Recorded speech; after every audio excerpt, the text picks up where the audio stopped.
BRS party కార్యనిర్వాహక అధ్యక్షులు గౌరవనీయులు కేటీఆర్ గారు వాస్తవానికి 2 రోజుల నుంచి వారు తీవ్రమైన జ్వరంతో బాధపడుతున్నా వారు ఈరోజు ఈ కార్యక్రమం యొక్క ప్రాధాన్యతని గుర్తించి ఎంతో ఓపిక చేసుకొని వచ్చారు. వారికి ధన్యవాదాలు. వారు మరియు శాసనసభాపక్ష ఉపనాయకులు సోదరిమణి సబితా ఇంద్రారెడ్డి గారు, పెద్దలు శ్రీనివాస్ యాదవ్ గారు, పార్లమెంట్ నాయకులు పెద్దలు గౌరవనీయులు సురేష్ రెడ్డి గారు, మన కౌన్సిల్ డిప్యూటీ చైర్మన్ పెద్దలు గౌరవనీయులు బండా ప్రకాష్ గారు, గౌరవ ప్రతిపక్ష నాయకులు పెద్దలు మధుసూదనాచారి గారు, గౌరవనీయులు శాసన మండలి సభ్యులు, శాసనసభ్యులు, పార్లమెంట్ సభ్యులు, పార్టీ సీనియర్ నాయకులు, మాజీ మంత్రివర్యులు, మీడియా మిత్రులు, ప్రతి ఒక్కరికి పేరు పేరున హృదయపూర్వకంగా నమస్కారం తెలియజేస్తూ, కేటీఆర్ గారు ప్రారంభంలోనే వారు స్పష్టంగా చెప్పారు.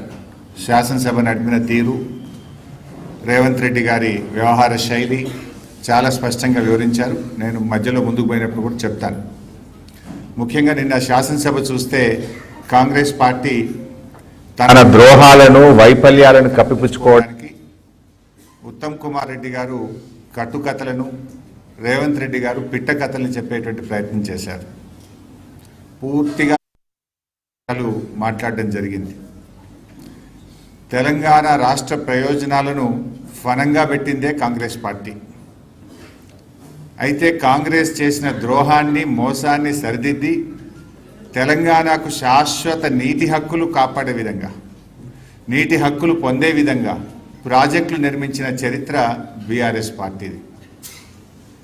కాంగ్రెస్ ద్రోహాలను, కాంగ్రెస్ చేసినటువంటి తప్పులను, నిన్న శాసనసభలో వాళ్ళు మాట్లాడినటువంటి అబద్ధాలను ఇలా తెలంగాణ నీటి హక్కులు కాపాడడానికి గౌరవనీయులు తొలి ముఖ్యమంత్రి కేసీఆర్ గారు చేసినటువంటి కృషిని నేను ఇప్పుడు నా ప్రజెంటేషన్లో చూపిస్తాను. నేను ఈ పీపీటీ రాజకీయాల కోసం కాదు. ఎందుకంటే రాజకీయాలంటే పదవులు, రాజకీయాలంటే ఇలా పదవుల కోసం పోరాడేటువంటి, ఆరాటపడేటువంటి రోజులు చూస్తూ ఉన్నాం. కానీ మా కేసీఆర్ గారు నేర్పింది రాజకీయాలంటే పదవులు కాదు, రాష్ట్రం, రాజకీయాలంటే ప్రజలు, ప్రజల సంక్షేమం అనేది మాకు నేర్పించారు. ఈరోజు పదవులు అశాశ్వతమైనటువంటివి, ప్రజలు, వారి ప్రయోజనాలు, ఈ రాష్ట్రమే శాశ్వతం అనేటువంటి సత్యాన్ని నమ్మి నేను ఈరోజు ఈ పీపీటీని మీ ముందు పెడతా ఉన్నాను. ఇది పూర్తి నిబద్ధతతో, తగిన సాక్ష్యాధారాలతో సాధికారికంగా వివరిస్తున్నటువంటి పీపీటీ ఈ పీపీటీ. మరి ఈరోజు అసలు తెలంగాణ రాష్ట్రం ఆనాడు 1956 కంటే ముందు హైదరాబాద్ రాష్ట్రంగా తెలంగాణ ఉండేది. ఉన్న రాష్ట్రాన్ని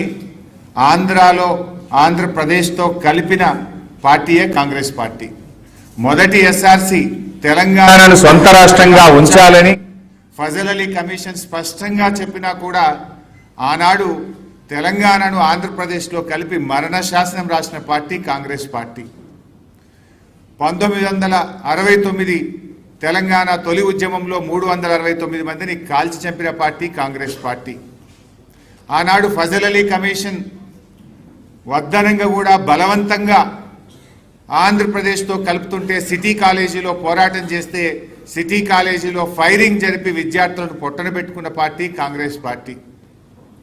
మలిదశ ఉద్యమంలో ఇచ్చిన తెలంగాణ వెనక్కు తీసుకొని వందలాది మంది యువకులను పొట్టన పెట్టుకున్న పార్టీ కాంగ్రెస్ పార్టీ. ఆనాడు ఫజల్ అలీ కమిషన్ రాష్ట్రాన్ని కలపొద్దని చెప్తూనే ఒకవేళ కలిపితే 174 టీఎంసీల నీటి వినియోగం లక్ష్యంగా అప్పర్ కృష్ణ, తుంగభద్ర ఎడమ కాలువ, భీమా వంటి ప్రాజెక్టులను రద్దు చేయొద్దని, ఆ ప్రాజెక్టులను కొనసాగించాలని చాలా స్పష్టంగా ఫజల్ అలీ కమిషన్ రికమెండ్ చేస్తే ఆనాడు ఆ ప్రాజెక్టులను రద్దు చేసి పాలమూరు జిల్లాలను వలసల జిల్లాగా మార్చింది కాంగ్రెస్ పార్టీ. ఇలా పాలమూరు వలసలకు కారణమే కాంగ్రెస్ పార్టీ. హైదరాబాద్ సొంత రాష్ట్రంగా ఉండుంటే ఆ ప్రాజెక్టులు పూర్తయి ఉంటుండే నల్లగొండ ఫ్లోరైడ్ బాధలు తీరు, పాలమూరుకు వలసల బాధలు తప్పేటి. ఇవాళ కలపడం ఒక పెద్ద తప్పు, కలిపిన తర్వాత ఆ ప్రాజెక్టులను రద్దు చేసి పాలమూరు నల్లగొండ జిల్లాలకు మరణ శాసనం రాసిందే ఈరోజు కాంగ్రెస్ పార్టీ. ఇవాళ కాంగ్రెస్ పార్టీ నాయకులు మాట్లాడుతూ ఉంటే నవ్వు వస్తూ ఉంది. అసలు ఏలేశ్వరం దగ్గర కట్టాల్సిన నాగార్జున సాగర్ ప్రాజెక్టును నందికొండకు మార్చి కూడా మన నల్లగొండ మహబూబ్ నగర్ జిల్లాలకు అన్యాయం చేసింది కాంగ్రెస్ పార్టీ.